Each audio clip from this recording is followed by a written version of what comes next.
In the main event at UFC 251, Kamaru Usman defeated Jorge Masvidal via unanimous decision. Here's how the MMA community reacted to the news. John Jones tweeted, "Congratulations champ." He followed up with, "Respect to Masvidal for taking the fight last minute. Most men ain't doing that." Francis Ngannou tweeted, "Congratulations to my brother Kamaru Usman for defending his belt and for doubling his BMF and undisputed welterweight champion. Hashtag double champ." Daniel Cormier tweeted, "Wait, they're friends now?" Henry Cejudo tweeted, "Congrats my brother." Colby Covington tweeted, "Barn burner, instant classic. Who could have seen that coming?" And Gilbert Burns tweeted, "I'm very hungry. I'm next." Gilbert Burns on his Instagram live gives an update about his health after being removed from UFC 251. So I'm feeling better, getting a lot better, and soon I'm gonna be fighting. Still have a lot of headaches, strong headache. Can't smell nothing, but that's it. That's all. Soon I'm gonna get better. Thank you guys so much. I'm getting better, and still not 100%, but better will be 100%. I have nothing on my lungs. I'm feeling better, but just energy level is very low. I can't do nothing right now. I do a little thing and then I feel tired. I gotta go back to sleep. But it is what it is. Thank you guys. So that's it, guys.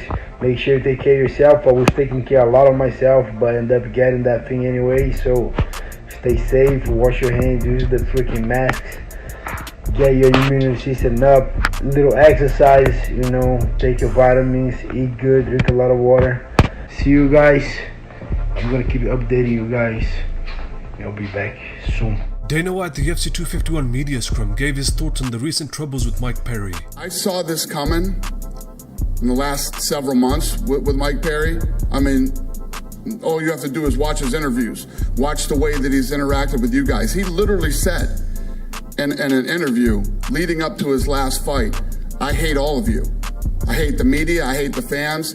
You guys want to say stuff to me on Twitter, then walk up to my face and try to be nice to me. I'm telling you, don't walk up to me when you see me in the streets. Don't touch me and don't say hi to me." He said that leading up to that last fight. He is a man of his word, apparently, and here we are today. He obviously needs some help. That's not normal behavior. He's gotten a lot more angry and agitated in the last, but you see this happen with guys and girls when they start to get a little bit of fame and they start to get famous. And, I have a blast on social media. You see a lot of people that don't have fun on social media. You see people, there's some horrible things that have happened to people in dealing with social media, and everybody deals with it differently. I love criticism. I love, whatever you want to call it that goes on social media between media, fans, and all that stuff. I'm just built that way.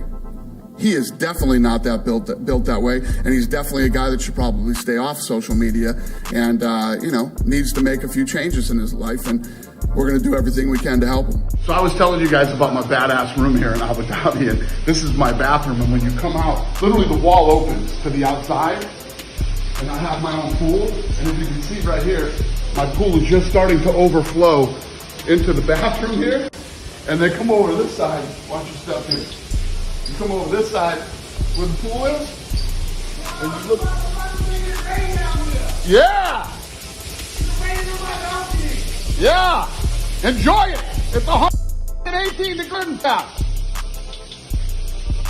I don't know who that is. Sound like Michael Bisping. So earlier I posted the video of my pool overflowing onto everybody else's balcony because I'm on the top floor and down into the street. And when I'm filming it to show everybody, some guy is screaming, and I thought it was Michael Bisping. Of course, it was Matt Serra. My balcony? Oh, it's raining.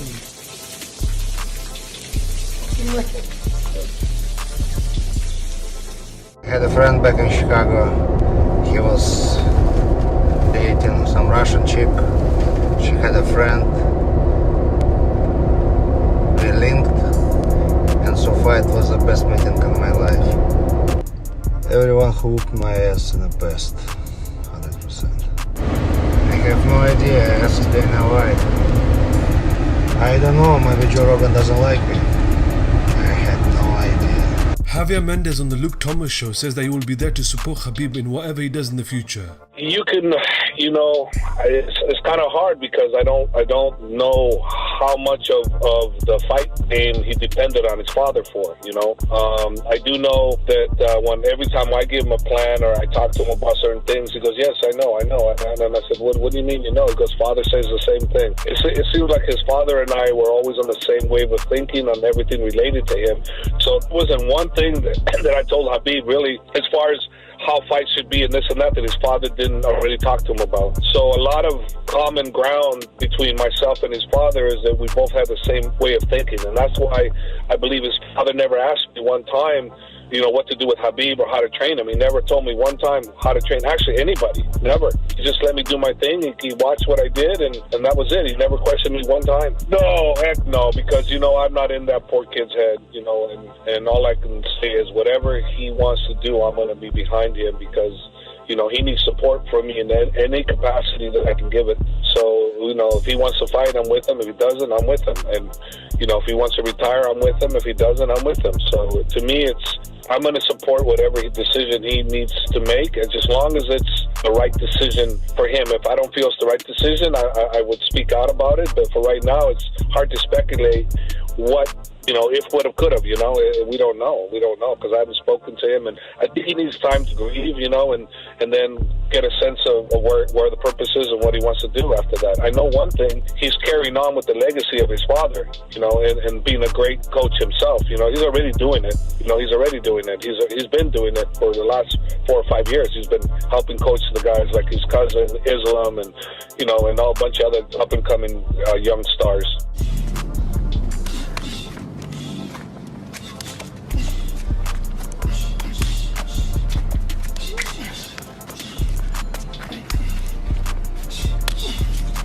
Fight.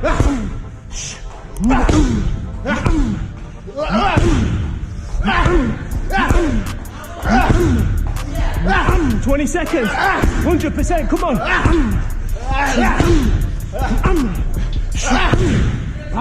Power. Last 10 seconds. Come on, 10 seconds. Power.